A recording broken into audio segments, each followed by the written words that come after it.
Greetings. My name is Vickie Evans. I am the president of Soaring High Productions and the CEO of Performing Arts and Literary Society, a 501c3 nonprofit public charity. 1 in 3 women are affected by domestic violence. We represent the one and countless other victims who are also affected by domestic violence, some who are never reported.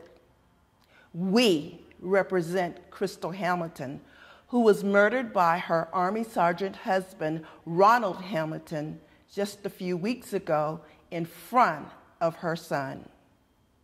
We represent Alice Everett, who was murdered through the drive-through window of Chick-fil-A by her estranged husband. We represent child witness Carissa Turner, who witnessed her mother, Keitha Turner, being murdered by her father, Albert Turner, 1 day after Christmas. Albert also murdered her grandmother, Betty Jo Frank. We convey what they would like to say from the page to the stage. We have several projects that we utilize for the advocacy of social justice. One of our main projects is our stage play, A Change Is Gonna Come. A Change Is Gonna Come deals with the utmost cover-up, domestic violence in the church. Now, I know I've given 3 different perspectives, but it is the judicial one that holds the most weight in this courtroom. When speaking of domestic violence, it is important to remember the legal definition. In 1991, the legislature defined domestic violence as any criminal offense resulting in the injury or death of one by another who is residing in the same single dwelling unit. You see, our judicial hands are tied when the victim chooses to suffer in silence. We must send a clear and precise message that a change has come and that this type of behavior will not be tolerated.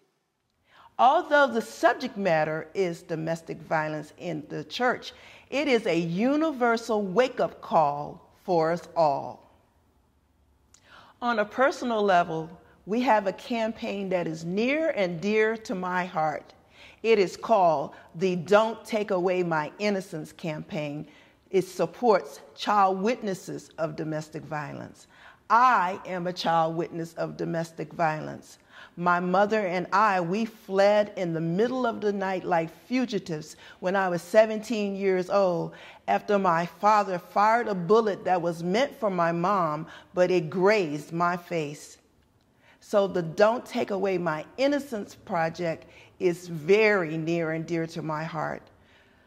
Our first project in the Don't Take Away My Innocence campaign is a documentary entitled Left Behind, Remembering the Time.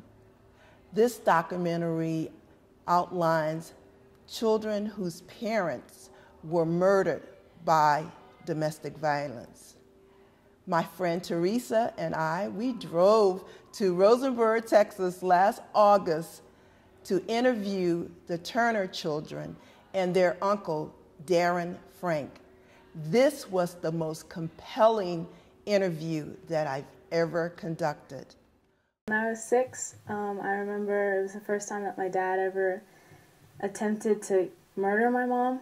He put a knife to her throat, and I had the baby in my hand, and so I was kind of freaking out, but I felt like I had to do something, so I jumped on my dad and I started biting him, and he threw his hand back, and that was the first time he ever hit me. After that, he I guess felt more comfortable hitting me and my younger brother, Jairus. We're really close. My brothers and my sisters were all really close. I think that the situations we were going through probably did that for us. Me and my mom were really close as well. We had the mother-daughter relationship, but we also had kind of a friendship, I think, because I was the oldest and we were going through a lot together. The domestic violence, whenever she was the one being hit, whenever I was a kid, it was more of a mother-daughter thing, but once I started being beaten as well, then it became more of a friendship, and we were kind of together going through things. As you can see, advocacy is a passion for me, but I can't do it alone. It takes a village to raise a family, and it will take a whole village to eliminate domestic violence. So we need your help. We all can do it together.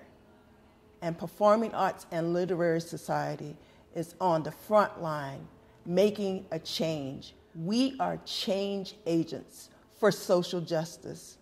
And we know that you are just as passionate as we are. So we need your help today. Won't you help us as we continue our advocacy for social justice?